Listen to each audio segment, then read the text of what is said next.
y yo estoy comiendo según muy saludable, ¿no? Y entonces ahora que lo escucho a usted que dice, caray, pues mira con qué están esterilizando y qué está, según tú que estás comiendo saludable y no estás llevando probióticos a tu intestino. No estamos ingiriendo alimento vivo.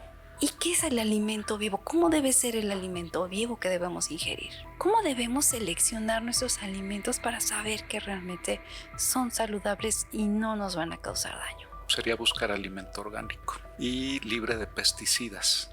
Tenemos que regresar a eso, tenemos que retomarlo, tenemos que cambiar la forma en la que producimos alimento.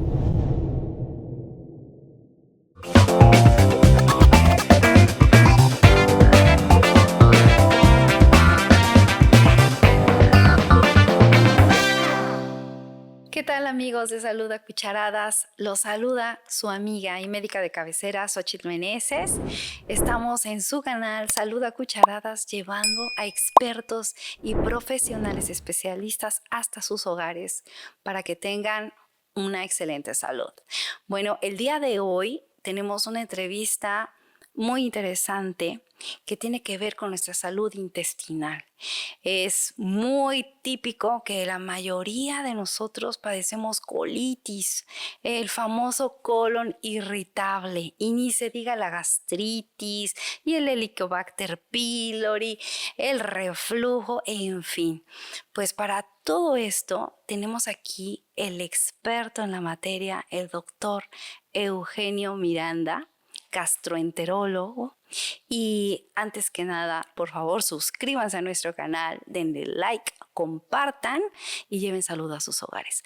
Doctor Eugenio Doctora, Miranda. buenas tardes. Buenas tardes, pues es un privilegio tenerlo con nosotros. Yo agradezco muchísimo que haya venido desde Querétaro hasta acá, Tequisquiapan, a esta entrevista. De verdad agradecemos y valoramos mucho su tiempo y pues con su gran experiencia, con todo esto que lleva la formación médica, con esta especialidad que es la gastroenterología, nos gustaría que pudiera decirles a la audiencia cuál es su formación y qué fue lo que lo inspiró a dedicarse justamente a este aparato digestivo nuestro.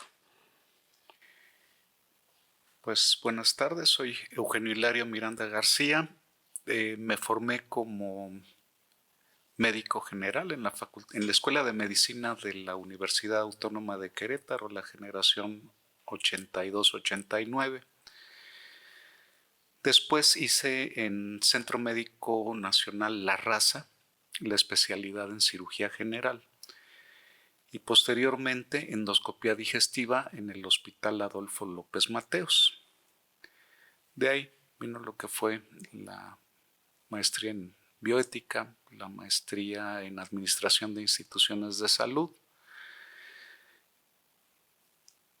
Me dedico a la medicina privada y trabajo también como servidor público en la Comisión Estatal de Arbitraje Médico. Y participo con la unidad de bioética de la Facultad de Filosofía de la Universidad Autónoma de Querétaro. Entonces, ahí estamos.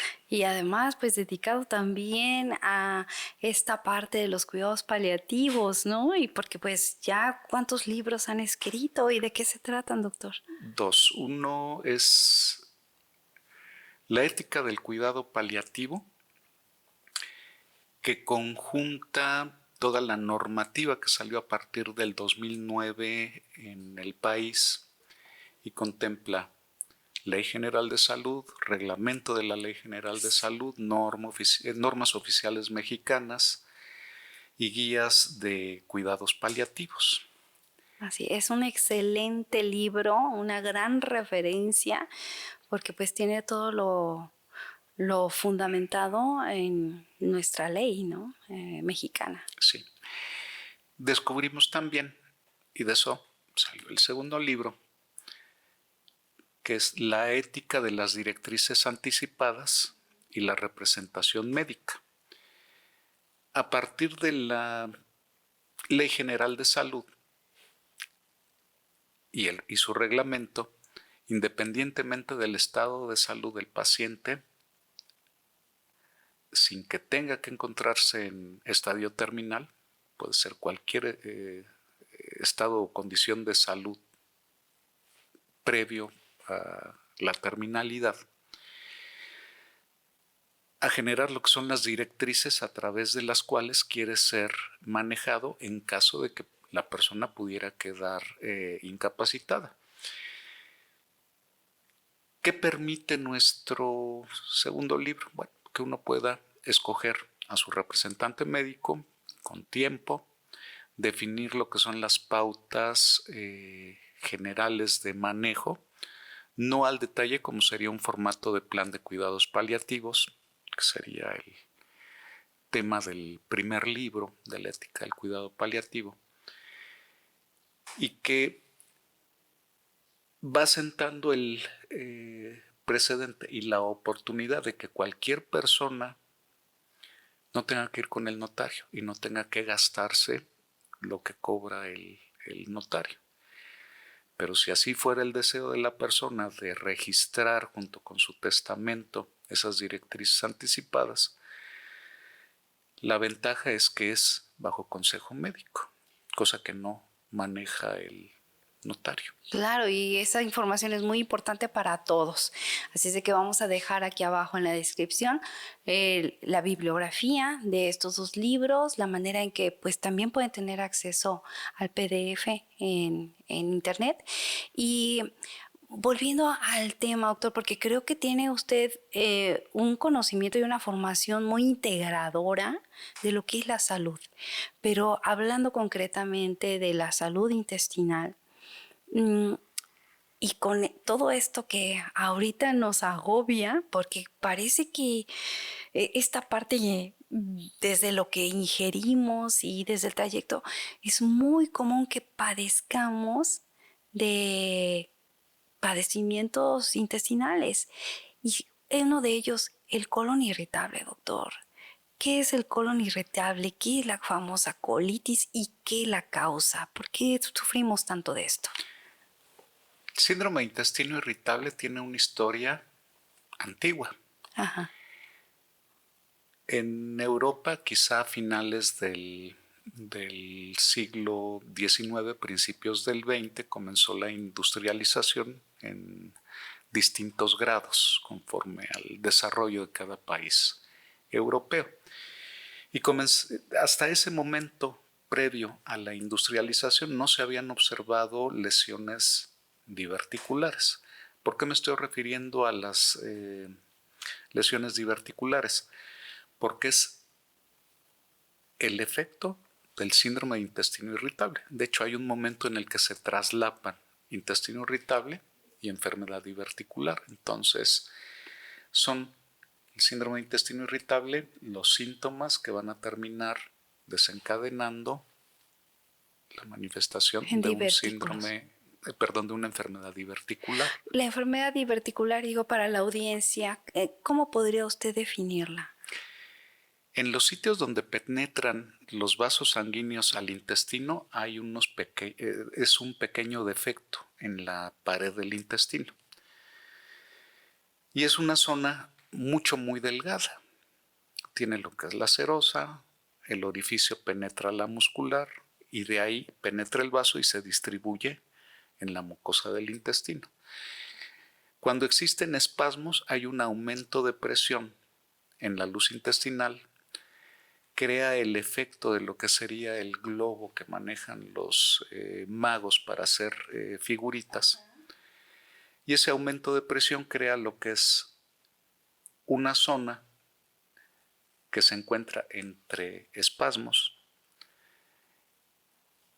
que se encuentra dilatada y que aumenta la presión dentro de ese segmento. Ese aumento de presión se traduce hacia lo que es el orificio del vaso sanguíneo que penetra y crea una herniación de la mucosa y la serosa hacia la superficie interna del intestino grueso. Mencionaba, esta enfermedad tiene su historia y tiene que relacionarse siempre a la industrialización y a la pérdida de lo que son algunos elementos de la dieta. Durante los años, sigue lo que es una secuencia que tiene que ver con el desarrollo del siglo XX y el principio del siglo XXI, y que está muy relacionado en la forma de producir alimento. Existió un ingeniero en Estados Unidos, Frederick Winslow Taylor, que creó la teoría de la administración científica. Y esa administración científica fue implementada en la industria. De hecho, Taylor entra en contacto con Henry Ford, ya una vez que había creado su teoría, y busca lo que es la eficiencia del movimiento para la producción en las empresas. Taylor modificó lo que fue el patrón de producción de Ford, eficientando la producción. Y después Henry Ford lo único que hizo fue agregar la mecanización. Entonces quedó lo que fue la línea de producción masiva. Y ese pensamiento se convierte en lo que es el credo de los Estados Unidos para enseñar en las universidades esa eficiencia de la administración científica. Comienza primero en la Universidad de Columbia, de ahí se disemina al resto de las universidades norteamericanas. Durante el periodo de recesión de los Estados Unidos, donde los campos estaban erosionándose, creando únicamente polvo, Franklin Delano Roosevelt toma esa teoría, la aplica al campo para incrementar lo que es la producción masiva de alimento, que es una de las primeras medidas que hace Roosevelt para alimentar a la población estadounidense. La idea es genial. Son genios quienes manejaron los conceptos, aprovecharon el auge de los descubrimientos químicos y el descubrimiento de los organoclorados, organofosforados, para disminuir lo que eran las infestaciones por parásitos y bichos de las cosechas. Fue un boom verde la producción. El problema radica en que finalmente nosotros comenzamos a ingerir los insecticidas, los productos, ¿sí? Se contaminó a la naturaleza, sigue la naturaleza contaminada porque son contaminantes orgánicos persistentes que tienen una descomposición de muchos años, entonces se quedan en la naturaleza afectándola. El modelo se copia porque no revisaron los efectos a mediano y largo plazo. Se copia, se implementa en otros países, principalmente de los países angloparlantes. El modelo es muy eficiente, se comienza a exportar a otros países y entra en México con la cuarta transición alimentaria que se da en el periodo de 82-94. Ahí comienza la transición, que también coincide con lo que son modificaciones en la Constitución en relación al ejido.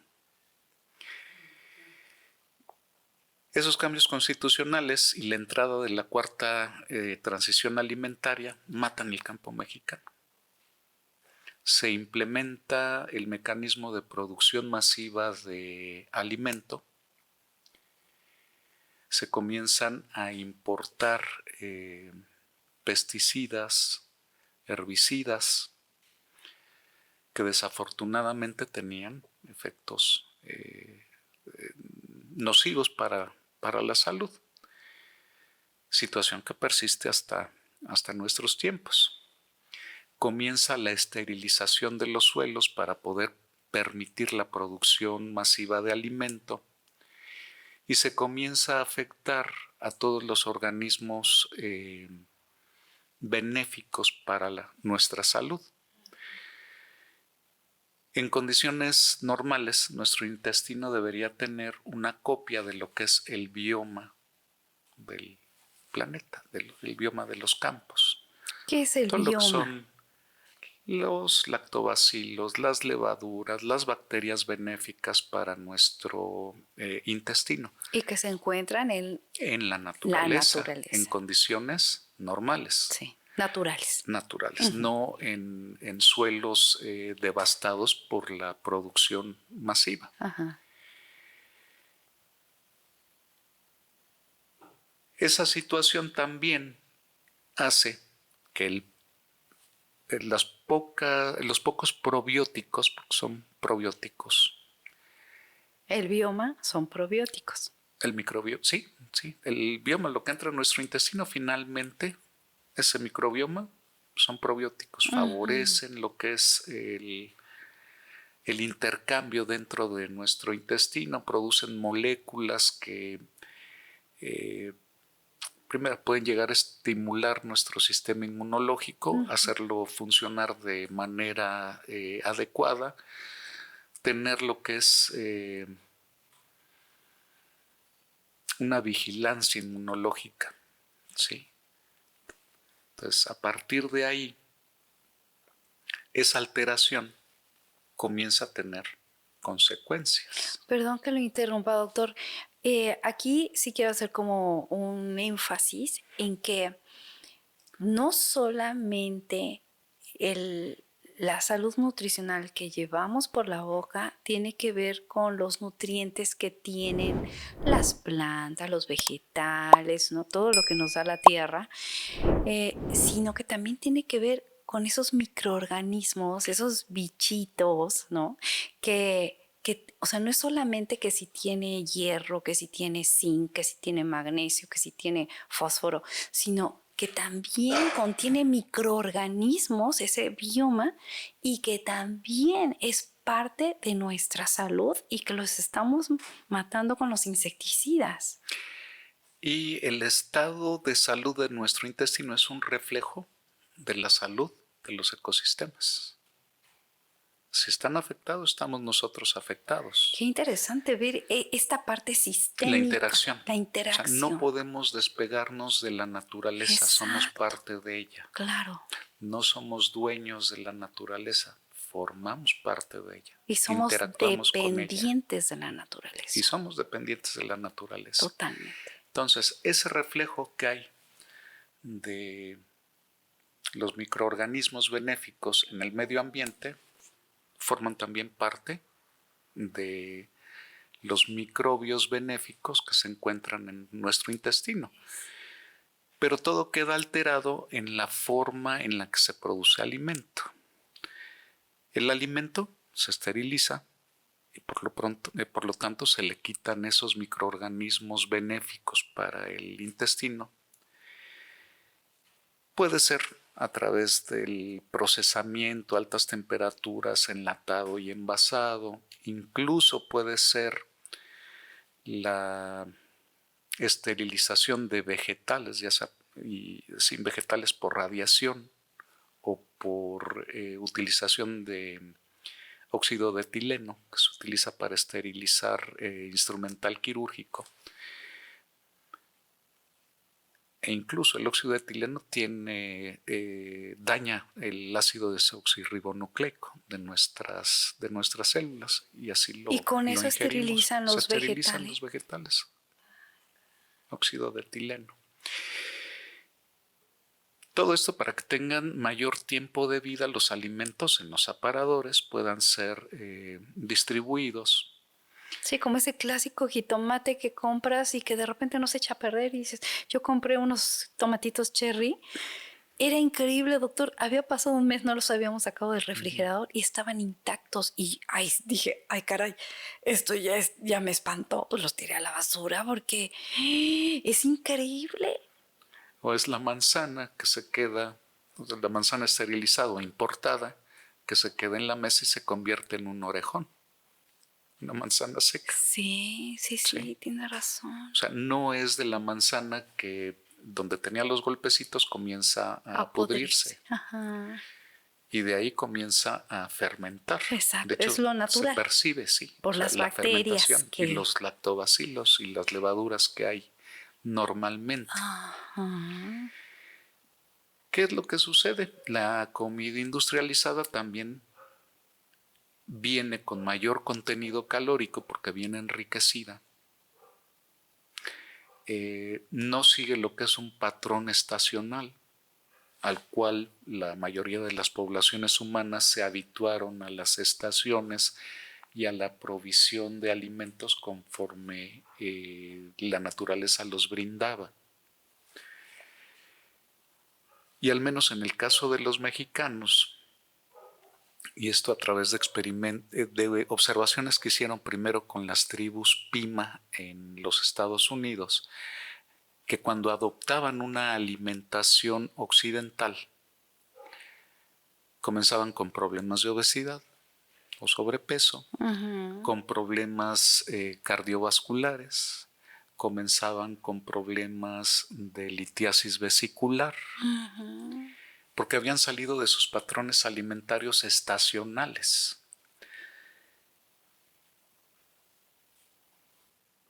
Esto también incrementó en esas poblaciones la presencia y la incidencia de diabetes mellitus. Y el otro efecto que tuvo fue que la lesión renal que se daba en estas poblaciones era todavía peor a la que se daba en la población blanca. Si pensamos que todos tenemos del 12.5 al 75% de genes indígenas, eso nos transfiere la capacidad de un intestino con mayor capacidad de absorción a los nutrientes. Pero si tenemos el suministro continuo de alimentos de alto contenido calórico, bajo contenido en fibra, el problema que se va a dar, además de la obesidad, además del síndrome de intestino irritable, porque es también alimento esterilizado y es alimento pobre en fibra vegetal, que comencemos con lo que es el complejo crónico degenerativo, diabetes, sobrepeso, obesidad, hipertensión, cáncer, manifestaciones de reflujo en esos pacientes que tienen sobrepeso u obesidad y que se presenten molestias digestivas porque la cantidad de microorganismos benéficos que tenemos no es tal, sino que se desarrollan microorganismos patógenos que irritan el intestino, cambia la composición de microorganismos en el intestino. En ese sentido, mucho del problema que vimos relacionado cuando hicimos los trabajos en cuidados paliativos fue que las políticas alimentarias que se llevaban o se llevan en el país condicionan la enfermedad y crean un círculo vicioso. ¿Sí? Desafortunadamente, el precio que puede pagar uno por alimentos orgánicos es mayor al precio que pagaría por alimentos industrializados o procesados. Y para la capacidad adquisitiva que tiene la mayoría de la población, los encajona únicamente al uso de alimentos de mala calidad biológica. ¿Sí? Alimentos con alto contenido calórico, con bajo contenido en fibra, con muchas grasas saturadas, e incluso lo que es el empaque de esa latería, de esos envases de plástico, de esos envases de aluminio, son los recubrimientos para que no se peguen. Contienen las sustancias, se llaman bisfenol A, lo utilizan como recubrimiento para que no pegue. Viene desde una lata de refresco hasta lo que viene siendo el envase plástico de la granola. Se toma como alimento sano, pero también hay que cuestionar cómo fueron producidos los granos que estamos consumiendo. Si trae lo que son los residuos del empaque, que pueden actuar como disruptores endocrinos, favoreciendo lo que es hígado graso, problemas de tiroides, problemas de secreción de insulina. Y eso, aunado a los muchos otros productos químicos de la industria utilizados, crean daño a nuestra salud. O sea, se tiene que cambiar lo que es la alimentación en el país, precisamente para reducir la incidencia de enfermedades crónico-degenerativas y de muertes tempranas por enfermedad. Claro, qué importante es lo que consumimos justo en todas estas enfermedades que pues cada vez son más comunes en la población, la diabetes, la hipertensión, bueno, pues ya no se diga este tipo de padecimientos intestinales y que nos dicen, ay, que la comida, que esto, pero no le prestamos la suficiente atención, como todo esto desde la historia que nos ha venido usted contando.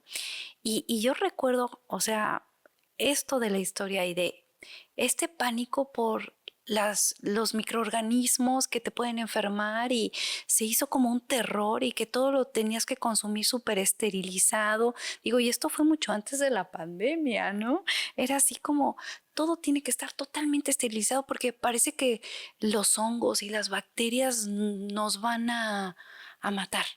Los hongos, en fin. Y entonces yo recuerdo desde que era niña, este, como esta idea de, no, es que todo tiene que estar esterilizado, la comida, los vegetales. Antes, pues que se usaban y todavía se siguen usando las gotitas de yodo. Y recuerdo el niño este de la burbuja, ¿no? Que había nacido con un sistema inmune muy bajo. Deficiencia de IgA secretora. Ah, exacto. Y lo tenían en una burbuja. Yo era niña cuando lo vi en la televisión. Y que todo tenía que estar sumamente esterilizado porque podía enfermar. Finalmente murió aún así teniendo todo sumamente estéril. Y a partir de ahí como que se creó, no, es que las amibas, las bacterias, los hongos, luego el boom de todo es cándida y nos sentimos cansados porque estamos llenos de cándida y cuando la cándida es parte de nuestra flora natural, pero de repente se hacen como modas de terror, ¿no? Y entonces queremos esterilizar todo, las duchas vaginales famosas que estuvieron mucho tiempo en 70s, uso. 80s, sí. Entonces era barre con todo, ¿no? En lo que no haya bichos en el organismo. Y pensando en esto que nos está diciendo, hoy por hoy, digo, ya nosotros en esta facilitarnos la vida, tenemos las espinacas embolsadas que dicen listas para consumo humano, están esterilizadas. Y yo estoy comiendo según muy saludable, ¿no? Y entonces ahora que lo escucho a usted, que dice, ah, caray, pues mira con qué están esterilizando y qué está, según tú, que estás comiendo saludable y no estás llevando probióticos a tu intestino. No estamos ingiriendo alimento vivo. ¿Y qué es el alimento vivo? ¿Cómo debe ser el alimento vivo que debemos ingerir? El alimento vivo sería, por ejemplo, que desprendiera usted de un árbol de manzanas la pieza que quiere consumir. Ese es alimento vivo. No está esterilizado, no está muerta la manzana. Puede contener lo que son lactobacilos, levaduras, que finalmente esa manzana es un prebiótico. Va a servir para que se anide el probiótico dentro de nuestro intestino. Le está proveyendo del medio para poder subsistir, para poder mantenerse dentro del intestino. Cuando somos niños, adquirimos habitualmente la flora intestinal que vamos a tener. Y si de niños comenzamos con alimentos muertos donde no tenemos interacción con el medio ambiente, y son alimentos esterilizados, y todo no es que quiera o esté haciendo apología de que tenemos que ser mugrosos, no. Lo que quiero que se entienda es que también llevar de lo limpio a lo estéril hay mucha diferencia. ¿Cuál es la diferencia, doctor? Estéril no tiene vida, carece de vida, ¿sí? Limpio puede tener cierto contenido con el que se va a interactuar, no necesariamente tiene que ocasionar enfermedad o no va a ocasionar enfermedad, pero entran esos microorganismos a interactuar con nosotros, a formar parte de nuestra fauna y flora intestinal. Y son precisamente esas bacterias las que nos permiten, bacterias y levaduras, nos permiten mantener una buena salud intestinal, e incluso el órgano que tiene mayor cantidad de tejido linfático pues es el tubo digestivo, es el que tiene mayor cantidad de tejido linfático.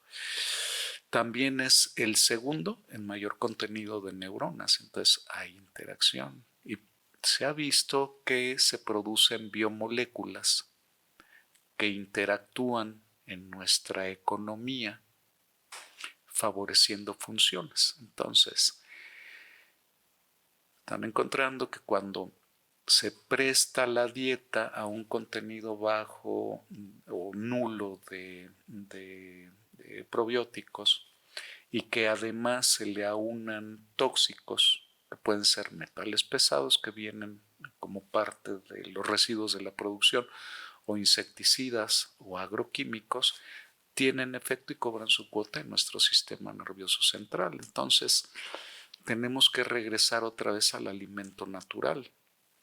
Tenemos que volver a aprender a producir alimento vivo.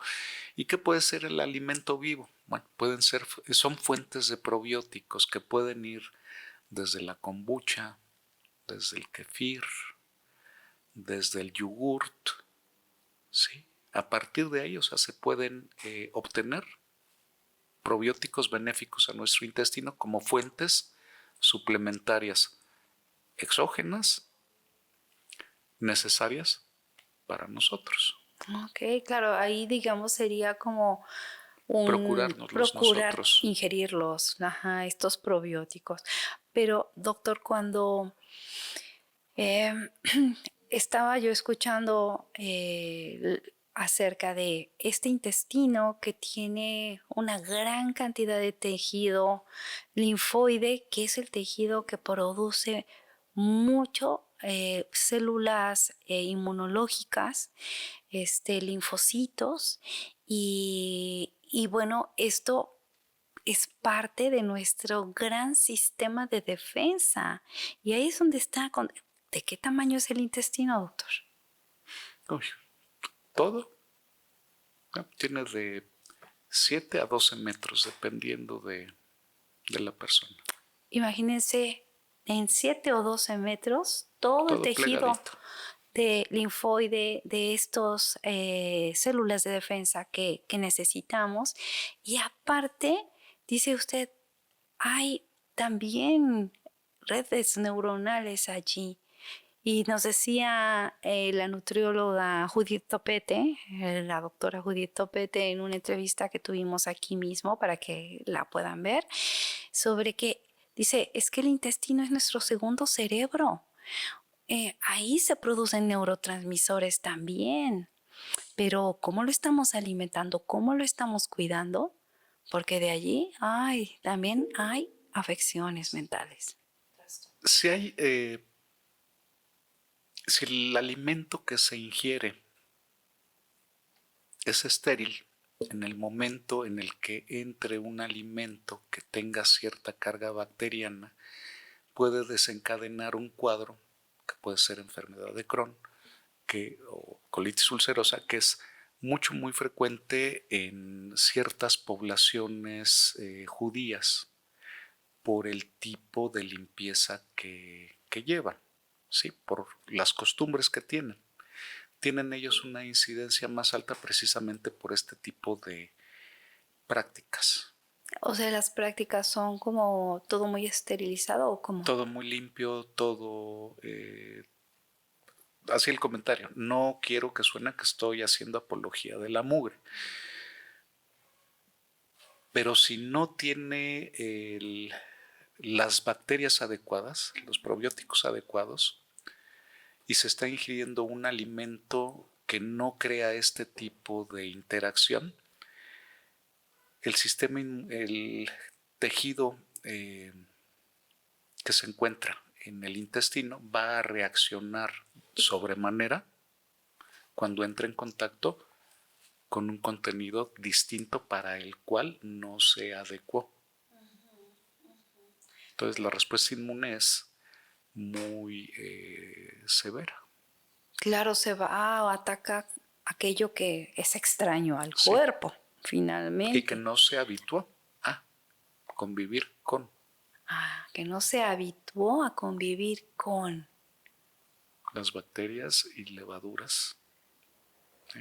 Exacto, propias de nuestro intestino. O extrañas. Serían manejadas como bacterias y levaduras extrañas. Ok. ¿Sí? Uh-huh. Y patógenas. Uh-huh. Porque así las identifica el organismo y no las trata como si fueran propias. No existe esa habituación del organismo, del cuerpo, uh-huh, a ese grupo de bacterias. Claro, entonces, y esa es la respuesta autoinmune o la enfermedad autoinmune, ¿verdad? Uh-huh. Que es la enfermedad de Crohn. Y volviendo a esto del colon irritable, la famosa colitis.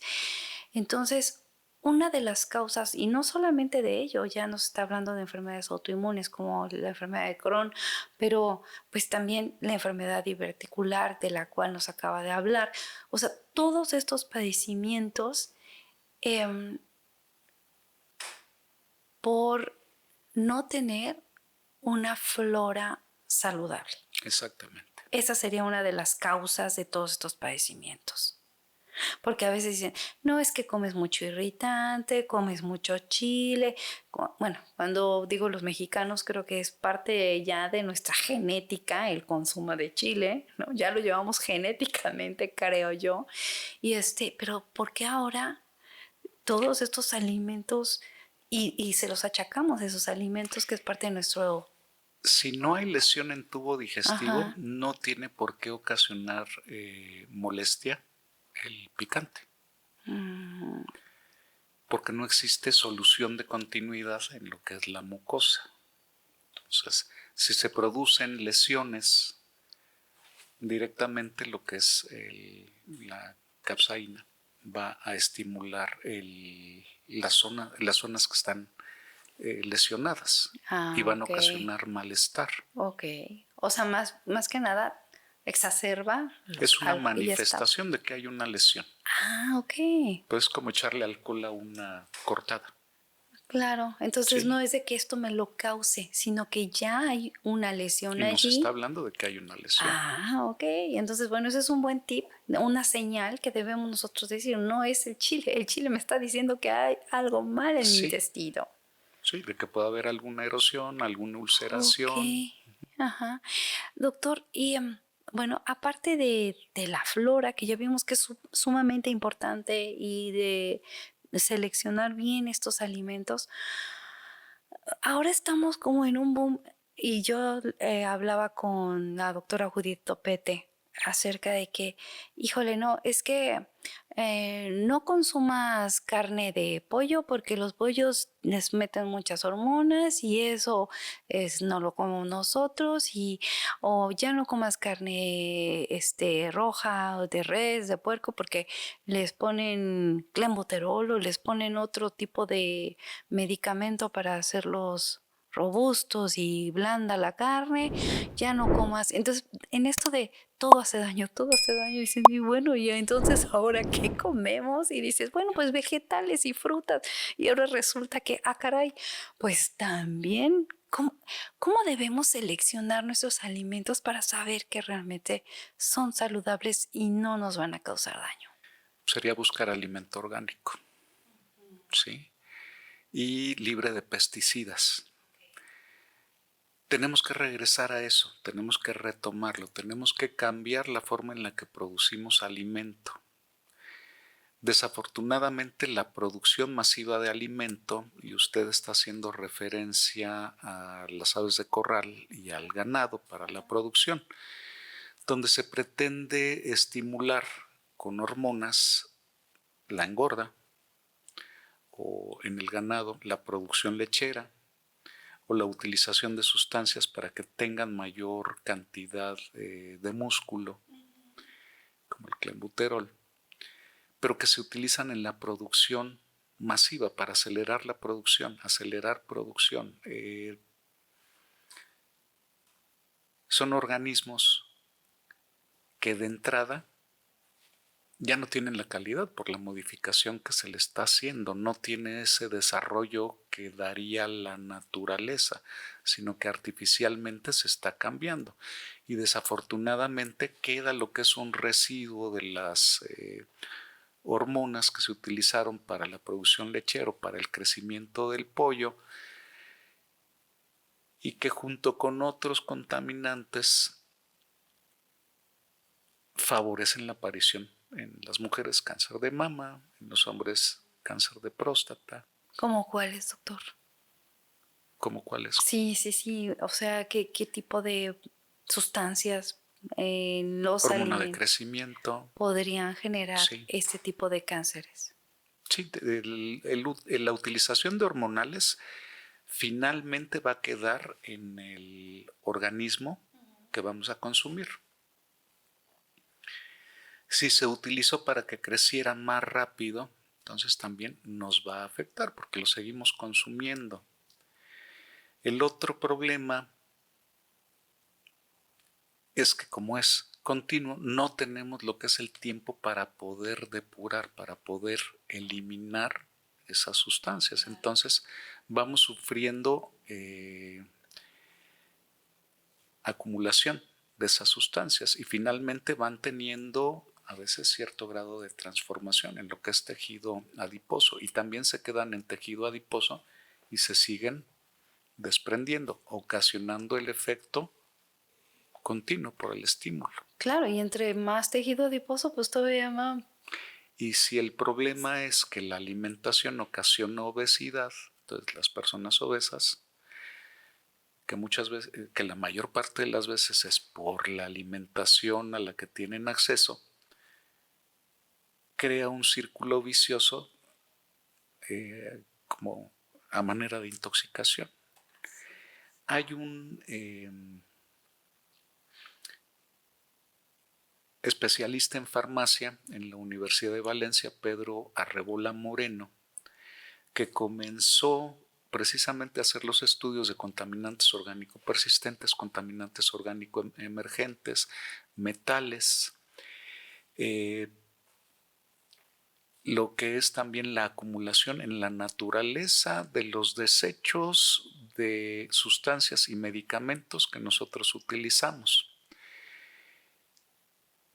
Y un ejemplo de ello, el uso de lo que son anticonceptivos en la población para evitar embarazos no deseados, finalmente terminan siendo eliminados por orina, entran al ciclo de agua, consumimos nosotros lo que es esa agua, y lo que se ha venido observando es la caída también de el espermatocrito en los varones y la calidad del semen y la capacidad reproductiva se está mermando. Entonces, hay muchas cosas que están atentando contra nuestra salud y que precisamente tenemos que cambiar antes de que pasemos el punto de no retorno y estamos en el momento. Hablando un poco de lo que podríamos hacer en nuestras casas para mejorar nuestra salud. Si tenemos nosotros nuestros propios cultivos de probióticos, como le comentaba hace rato, que puede ser el kefir, agua con piloncillo, que es la manera de reproducirlo, o puede ser kombucha, donde utiliza té y tiene que poner parte del líquido de la kombucha y el SCOBY que queda flotando en la kombucha.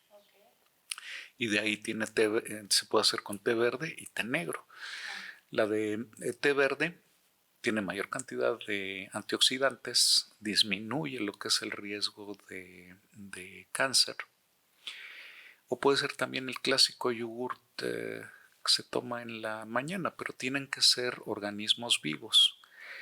Si no queremos meternos nosotros al lío de producir nuestros propios probióticos, pues existen probióticos comerciales. O sea, puede encontrar kombucha en la zona de refrigeradores de los centros comerciales. Puede encontrar también kefir en esos sitios, puede encontrar yogur. Y lo importante aquí es que tengamos la fuente para consumirla continuamente. Otra cosa que se nos está olvidando es cómo producir algunos vegetales y hortalizas en nuestras casas. O sea, se tenía hace años lo que era en el traspatio, a lo mejor conejos y gallinas para consumo en la casa, y donde podemos tener nosotros la certeza de que la proteína que estamos consumiendo, incluso pueden ser peces, de que la proteína que estamos consumiendo es adecuada porque no tiene químicos, no tiene pesticidas, no tiene hormonas, pero tenemos que hacerlo nosotros. Si cultivamos vegetales, pues tenemos que condicionar lo que es nuestra tierra, y una situación útil es si estábamos preparando kefir y se nos comienzan a reproducir mucho los granos de kefir, pues podemos tomarlos y ponerlos en la tierra precisamente para que las plantas que estamos consumiendo también queden sembradas con las levaduras y los lactobacilos. Esa es una medida en casa. Además de que si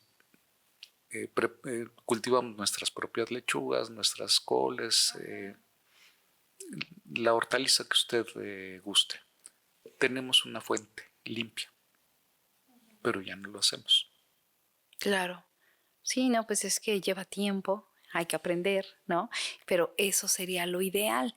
Y en el caso de que no se pudiera hacer esto, pues se podría entonces mejor ir al mercado típico, no a los grandes supermercados, sino al mercado del lugar, comprar las lechugas y todo, y uno desinfectarlas. ¿Cuál sería como el mejor método como para limpiarlas o desinfectarlas? Lo primero es el lavado mecánico.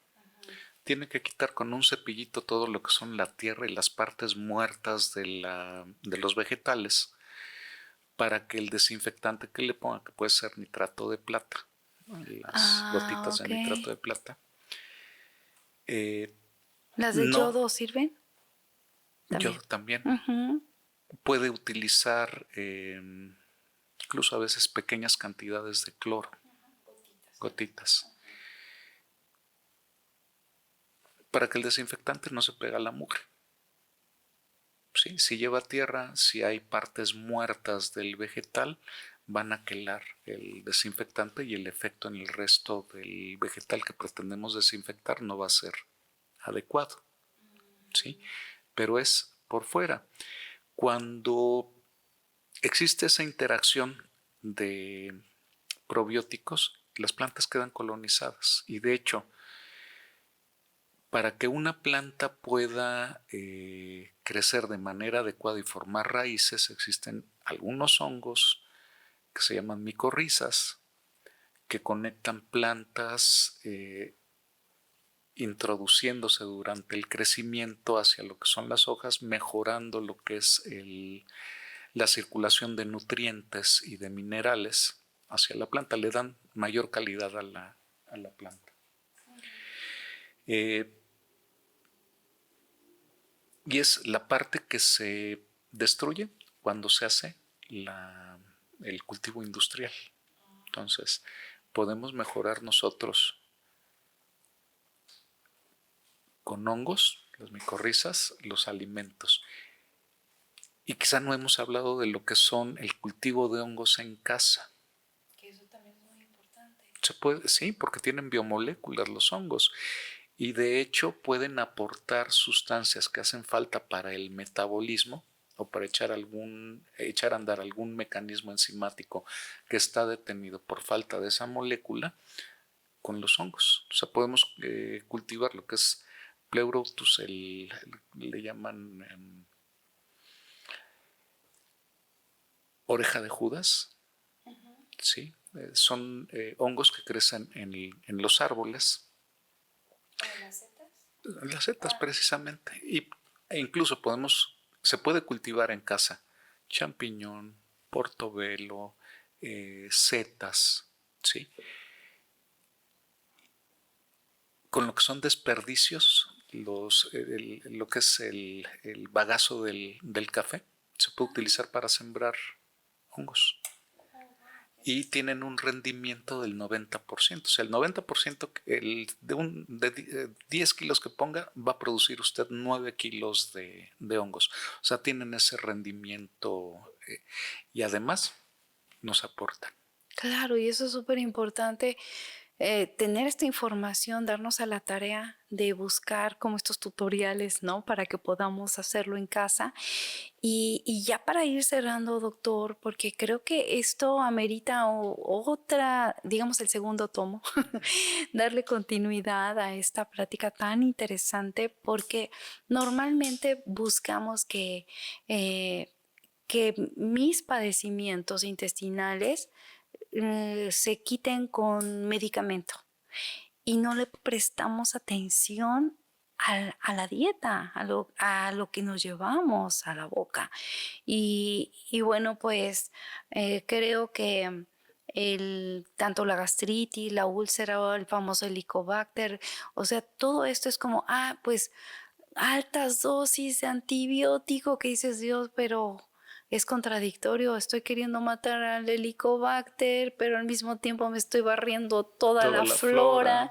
Y pues parece como el cuento de nunca acabar, porque al rato se me quitó, pero al rato otra vez volvió y proliferan bacterias patógenas, clostridios, bacteroides. Entonces, creo que siempre la utilización de probióticos y el consumo de prebióticos van a favorecer la salud. Es algo que tenemos que enseñar a los niños. Desde los niños. Si aprendemos nosotros a alimentarnos, eso va a crear el patrón de alimentación en nuestros hijos, porque va a ser el reflejo de lo que vieron en casa, de la forma en la que se acostumbraron a consumir los alimentos o el alimento. Y la variedad de alimentos que tenemos en la actualidad es ya muy reducida, entonces los niños se hacen melindrosos. Tenemos que aprender de nuevo a llevar una alimentación mucho más amplia, salir de los grupos de alimentos a los que nos acostumbramos porque nos encajonamos únicamente a un grupo de alimentación y de ahí nos salimos. Así entonces es. No tenemos variedad. Claro, y entonces por eso tenemos tantas carencias nutricionales. Muy bien, pues doctor, yo quiero agradecerle este tiempo de verdad nuevamente, esta información tan importante. A lo mejor ustedes pensaban, nos van a dar las recetas de los medicamentos que debemos de tomar, pero vamos haciendo conciencia de que no podemos depender eternamente de medicamentos. No, hay algunos canales en YouTube precisamente que enseñan a la producción de alimento vivo. no recuerdo cuál está en YouTube y cuál está en Facebook. Uno es Yo soy pachamamista. Sí. Y el otro es Yo soy fermentista. Ok. La chica que desarrolló todos los videos de enseñanza es Técnica en Alimentos, Katy. Vale la pena revisar los canales de Katy y aprender de ella, porque desarrolló bien la producción de alimentos vivos. Pues vamos a seguir al canal probióticos. de Katy. Yo soy pachamamista y el otro es Yo soy fermentista. Yo soy fermentista. Ok, bueno, pues hay que seguir esos canales y aprender de eso. Pues gracias, doctor. Y de verdad, a todos ustedes los invitamos a ir haciendo un cambio de conciencia, generar nuevos paradigmas a los que ya habitualmente estamos acostumbrados, no ser dependientes eternamente de medicamentos y empezar realmente a generar lo que es salud. No olviden suscribirse al canal. Vamos a dejar aquí abajo el contacto del doctor Miranda. Cualquier consulta que necesiten, sigan su contacto, y por medio también de nosotros pueden tener cualquier duda que tengan, háganosla saber. Nosotros vamos nuevamente a invitar al doctor, si usted nos lo permite, claro que sí, doctor, para continuar con todo esto. Y no olviden, salud a cucharadas, llenas de cuidados, llenas de sentido. Denle like y compartan. Probióticos. Consuman probióticos. Gracias, doctor. Hasta luego. Hasta luego.